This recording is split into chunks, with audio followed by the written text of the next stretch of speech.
There is a revolution in the way we design and build. Trends towards lightweighting, automation, new materials and overall cost down are driving engineers to find new ways to bond beyond their typical assembly methods. One way to meet these new challenges is with the use of 3M VHB Tape LSE series. The modified acrylic construction of the 3M VHB Tape LSE series makes the difference. It resists cold, hot and cycling temperatures as well as difficult environmental conditions like UV light, moisture and solvents.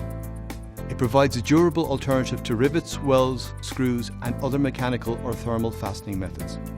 What makes this tape truly special is that it can be used without primer on a number of traditionally difficult to bond to substrates such as polypropylene, thermoplastic olefins, thermoplastic elastomers and composite materials.